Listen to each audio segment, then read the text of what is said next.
Words of Joy and Hope. It is the 32nd Sunday in Ordinary Time, Year B, and the Gospel of Mark, chapter 12, 38-44, and the commentary is by Father Fernando Armelini.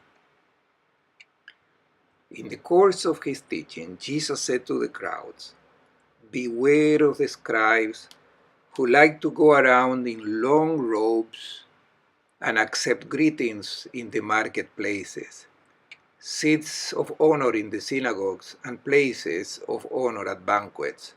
They devour the houses of widows and as a pretext recite lengthy prayers. They will receive a very severe condemnation." He sat down opposite the treasury and observed how the crowd put money into the treasury. Many rich people put in large sums. A poor widow also came and put in 2 small coins worth a few cents. Calling his disciples to himself, he said to them, "Amen, I say to you, this poor widow put in more than all the other contributors to the treasury, for they have all contributed from their surplus wealth, but she, from her poverty, has contributed all she had, her whole livelihood."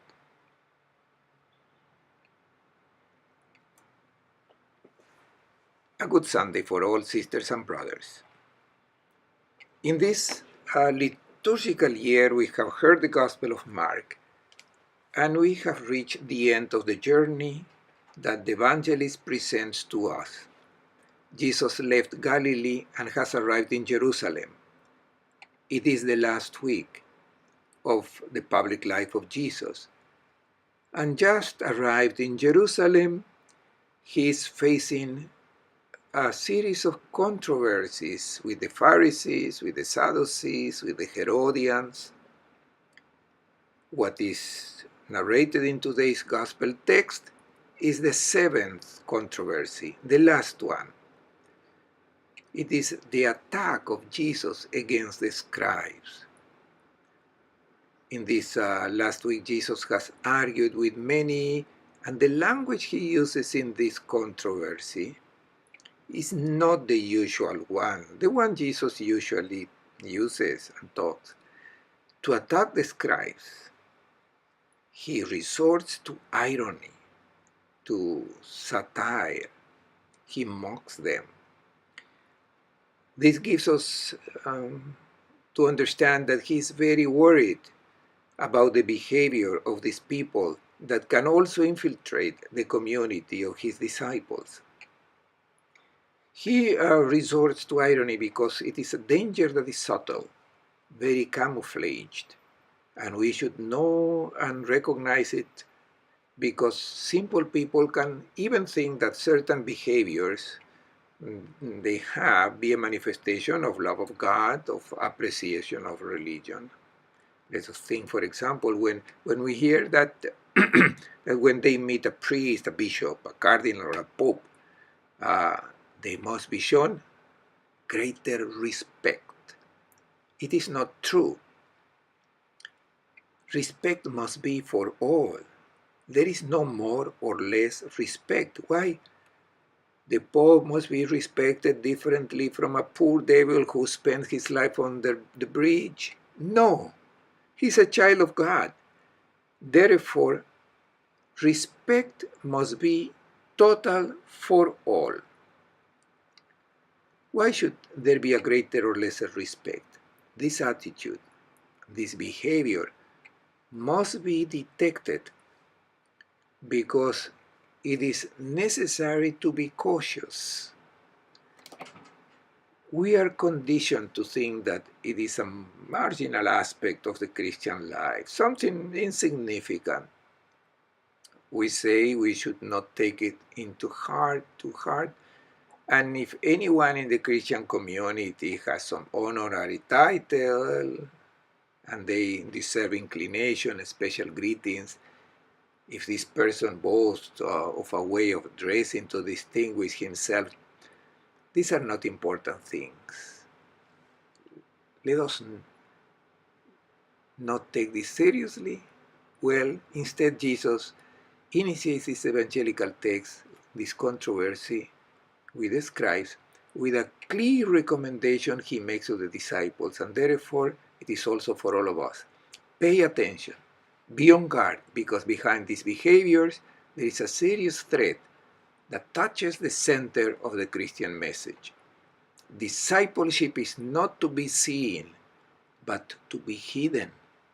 It is not appearing in the first row, but in the last position. Therefore, here the option of being a disciple or not is played. And this is why Jesus is very concerned, because these behaviors are subtle and can deceive. Jesus wants to open our eyes. Who were these scribes? In summary, a couple of words about that. Originally, in all the cities of the Middle East, ancient Middle East, there were these scribes. They were in charge of the documents of the kings, of the pharaoh, of the emperor, of the sovereigns. This was the work of the scribes. And also in Israel, there were the scribes that after the Babylonian exile, when the Israelites returned from the exile in Babylon, these scribes assumed enormous importance, since in Babylon the Torah had been written by the deported priests. When they returned from Babylon, they brought the biblical text that we now have, the 5 books of the Torah, the Pentateuch. The scribes had become the official interpreters of these sacred texts. And since they knew the law, they were the ones who then pronounced the sentences in the courts. His word was equivalent to the word of God, because only they knew it and had studied it well. The Torah was the fundamental law, and the scribes had a share in all judicial cases to give the authentic interpretation of the Word of God. The book of Ecclesiasticus in chapter 38 gives a whole page of compliments about the activity of the scribe who is engaged in meditating on the Torah of the Most High.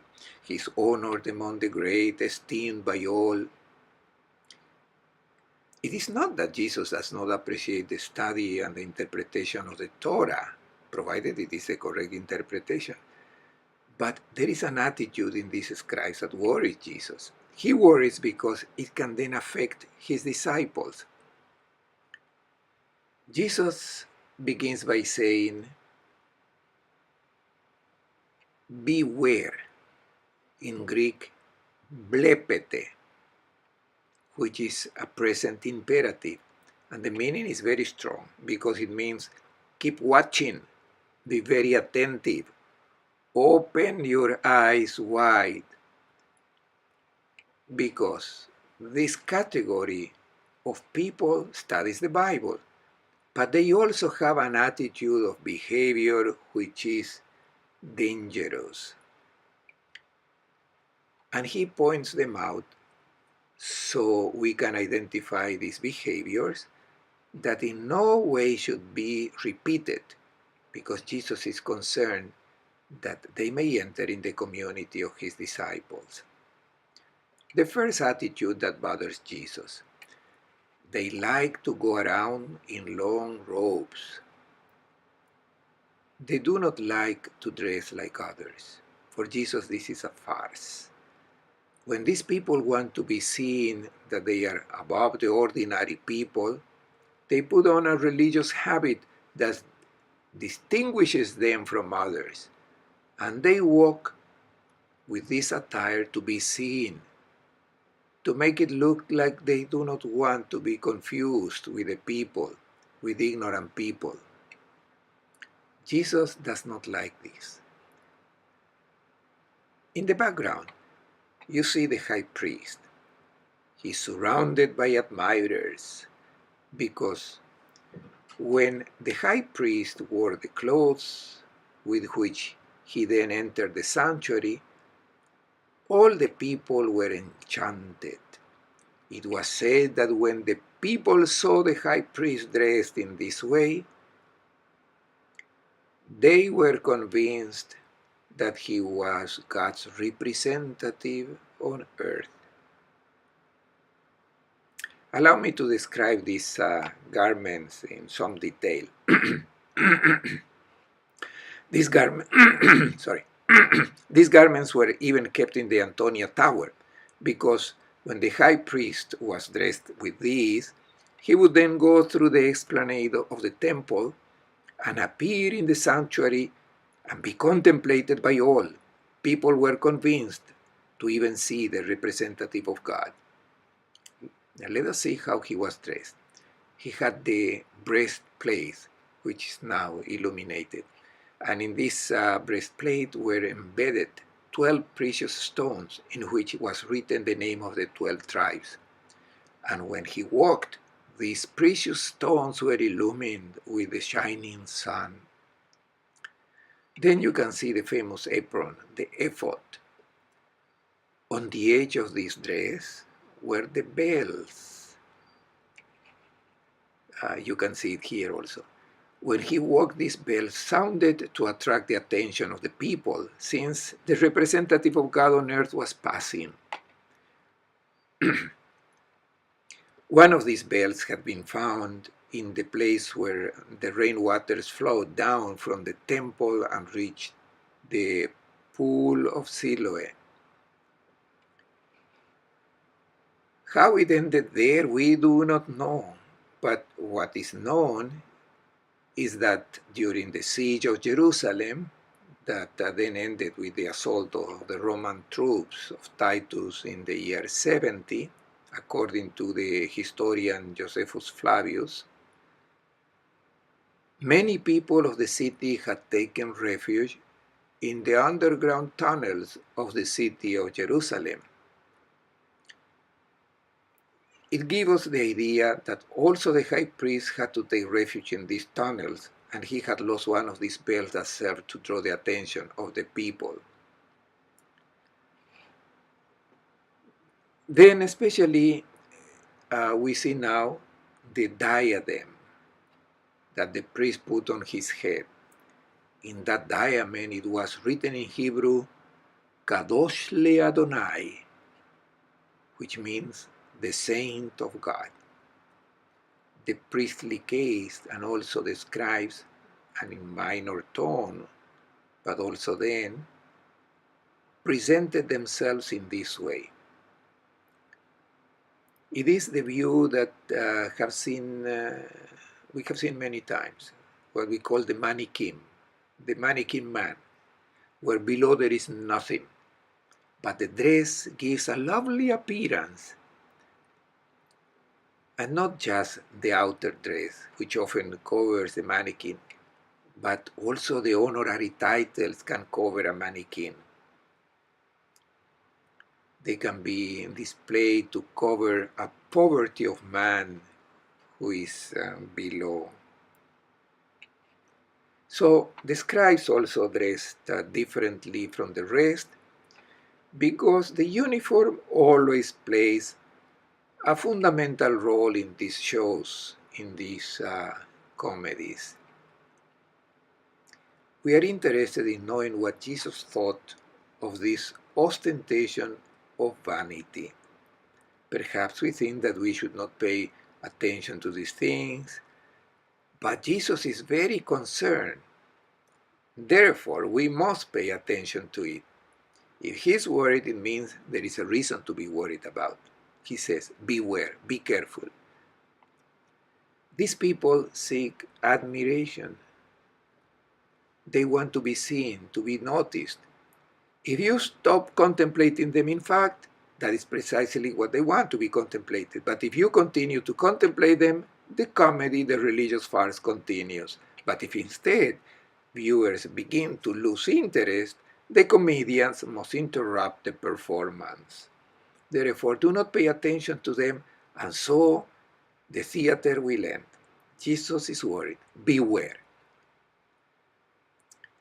The second advice of Jesus, the first was the clothes that often cover the mannequin. They accept greetings in the marketplaces. This is the second. What does it mean? That with these greetings in public places where the gifts, the inclinations, the obeisance, the reverences, and many other considerations that people had with these people, they gave that way when they found them on the road, they served them better in the market when they were recognized by their way of dressing and attended to them before others. They did not fall in line. Then they could not be greeted with a simple shalom. You had to observe a whole ritual. And when they did not receive this attention of respect, they got angry. Also, seats of honor in Capernaum.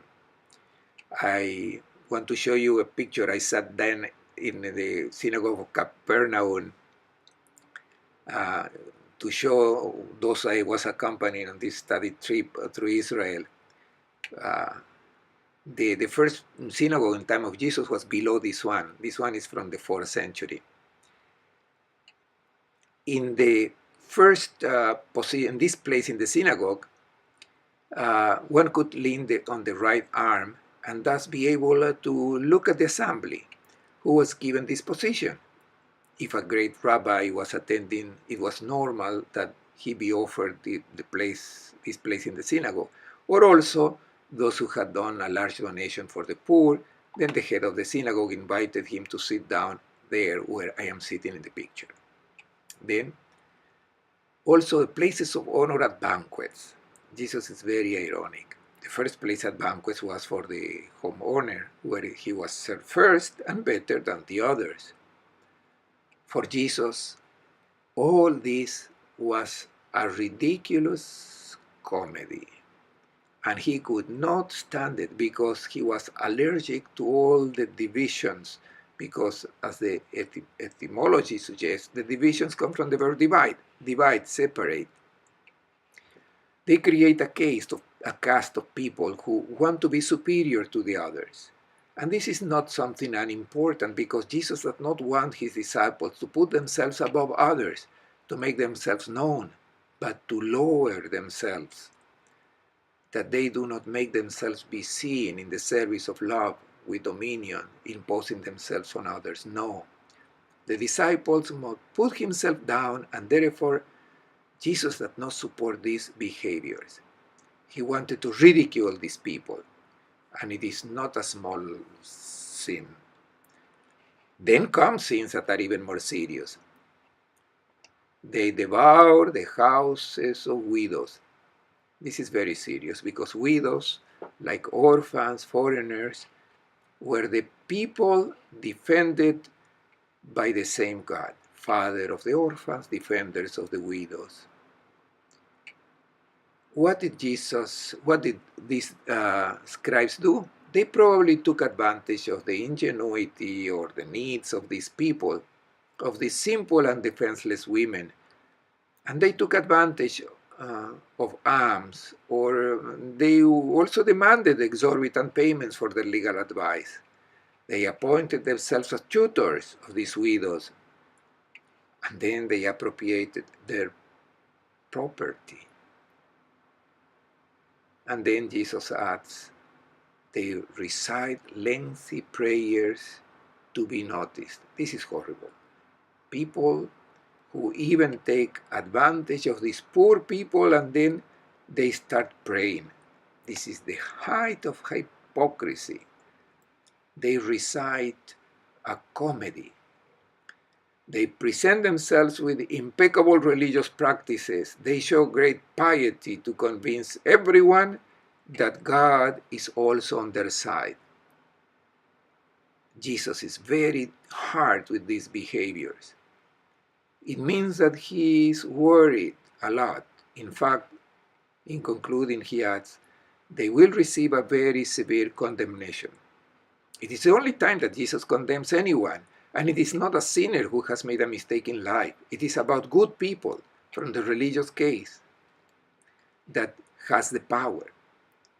And no wonder that a week later, a few days later, they looked for a way to get rid of Jesus, who was doing away with all criteria of greatness, appreciated by everyone in this world. Jesus is not just changing something. He is completely turning the values upside down. Now, the second part of the text. If the first part was the dark part,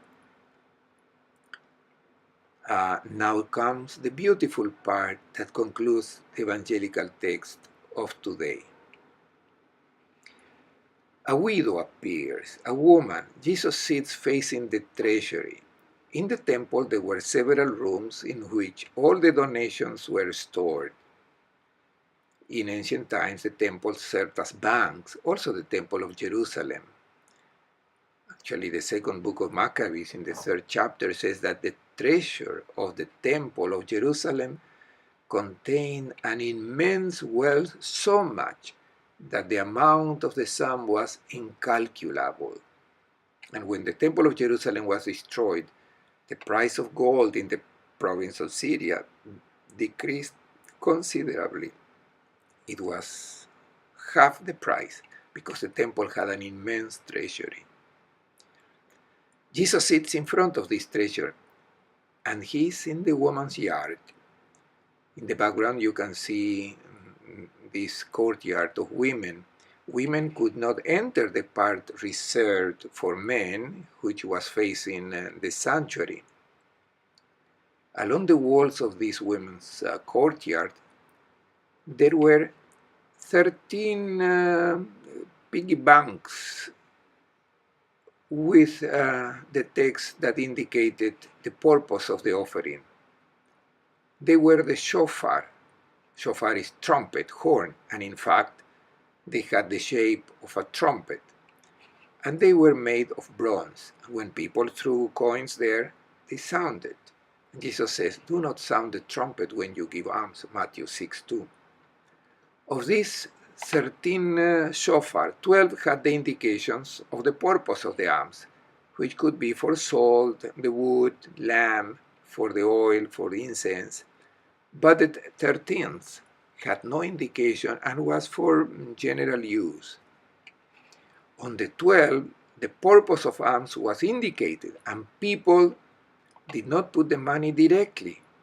They put it on the hands of a priest or a Levite, who then deposited it in the collection box. It means that Jesus is watching a widow who is going to put her coin in the collection box, 13th box, in a hidden way, without even being seen by the priest, because as usual, when donors approached the priest, it meant that the offering was abundant and it was received with gratitude. The widow does not go there, does not go to the priest. She goes alone to deposit her offering in the collection box 13. Jesus observed the people who put their coins in the treasury. The rich put a lot, and they made the shofar sound aloud. And now this poor widow appears. Let us notice the characteristic of this woman. She's a widow, and she's poor, helpless, because she has no husband to protect her. It is God who protects the widow.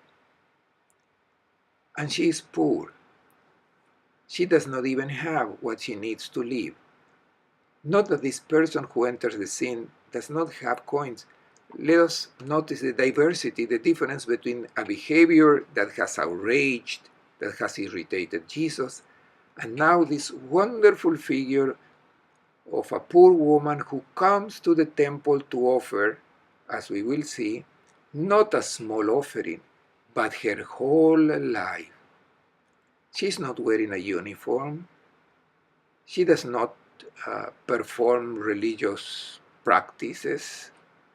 It is not said that she prays, that she kneels down. No, we can add even that she's not a Christian either.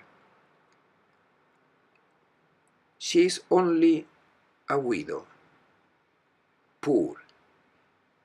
What is this woman doing? she deposits 2 coins. In Hebrew, the term is perutot. Peruta was the Hebrew copper coin. You can see it in the background. There are a lot of them.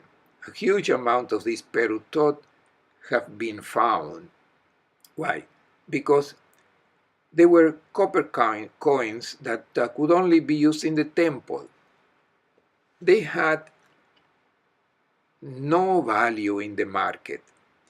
But to make an offer in the temple, it was necessary to use these coins that did not have the effigy of the emperor. Therefore, the money changers,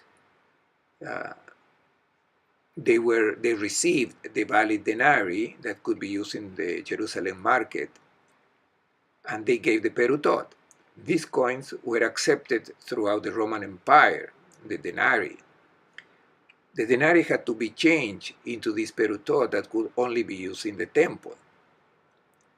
Many perutot were found in the excavation because they had no value, and when they fell on the ground, people did not even bother to pick them up. And then they have found many around the temple esplanade. As Marx is writing for the Romans, explains the value of these 2 perutot coins. He says that had the value of a quadrant. You can see the Roman quadrant in front and in reverse. It was the least valuable coin used in Rome. With a quadrant, you could buy a bite of bread. But in my opinion, Marx exaggerates that 2 perutot equals 1 quadrant. You could not buy a piece of bread with 2 perutot. This widow was very poor. What does Jesus do? He calls his disciples. He wants them to observe the true greatness, not appearances like that of the mannequin, but the greatness that counts, the one that is worth before God. And he says to his disciples, I assure you, I really tell you, that this poor widow has given more than all the others. First of all, let us note in the detail that this widow does not attract anyone's attention. Those who were in uniform was because they wanted to be seen, to be noticed. They made their offering so that the shafarot may sound. But this woman does not attract anyone's attention. This is the true disciple. The true disciple is not noticed. And this woman has not met Jesus. She is not baptized. She has not heard the teaching of Jesus. She has not responded to a vocation, as in the case of the disciples. And yet, she is a true disciple, imbued by the Spirit of Christ, because she behaves in an evangelical way, just as Jesus wants his disciples to behave. First then, the disciples should be people who do not show off, do not want to show themselves superior to others. And Jesus gives the explanation, for they have all contributed from their surplus wealth, but she, from her poverty, has contributed all she had, her whole livelihood.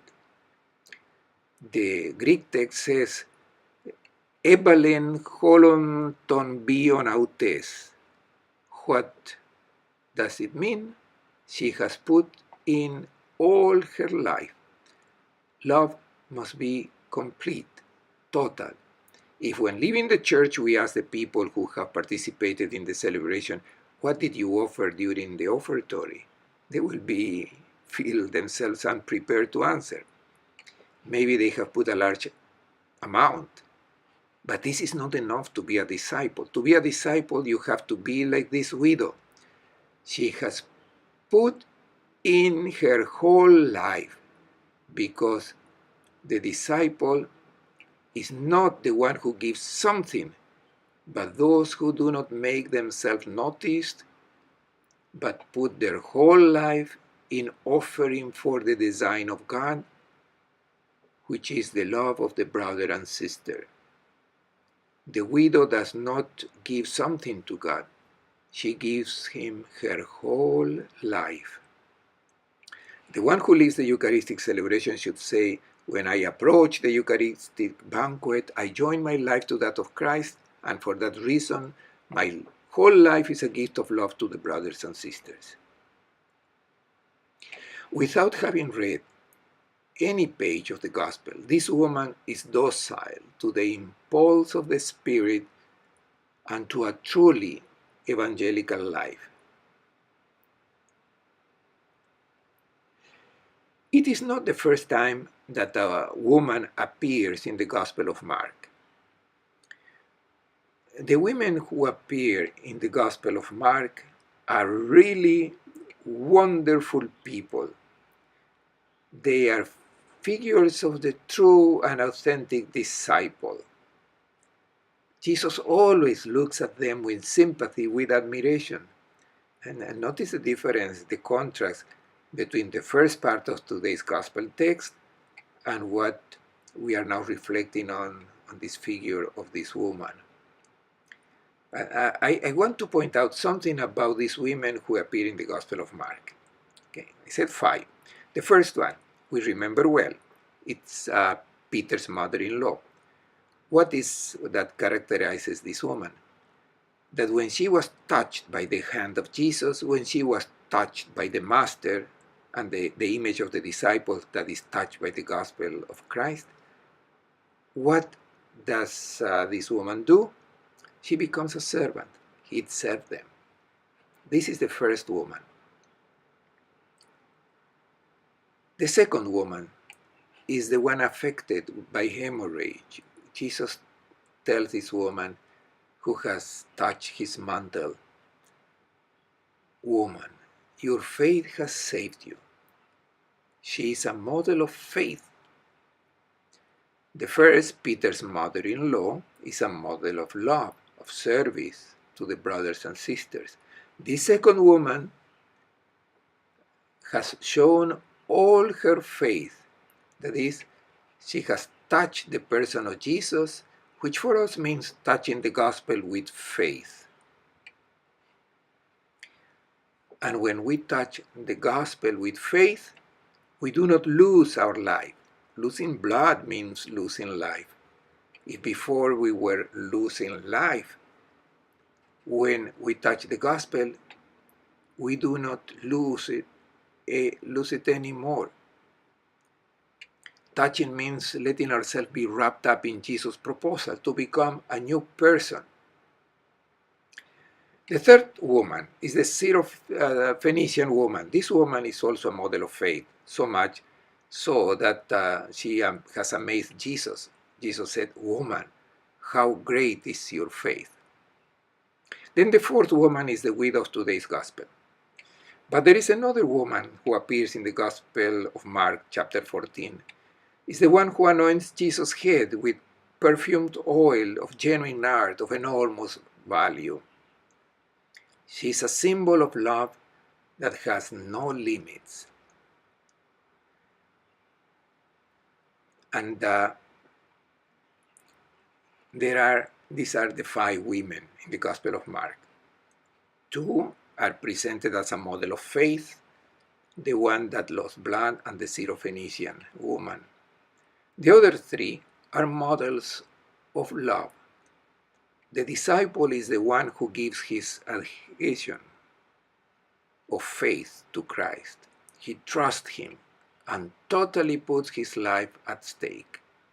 These women illustrate with their lives how the disciple should be, facing the greatness of the rabbis, which is presented in the first part of today's gospel, those who draw breath to show their greatness, in contrast with the smallness of these 5 women, 2 who are models of faith.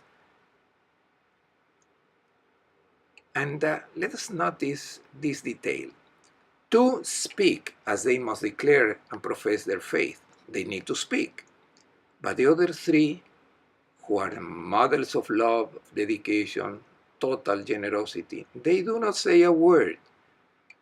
They are silent, because the service of the true disciple is done without making noise, without being seen. This is wonderful. 5 women who appear in the Gospel of Mark, and then those who place their whole life out of love without being seen. In the darkness, they donate their life completely.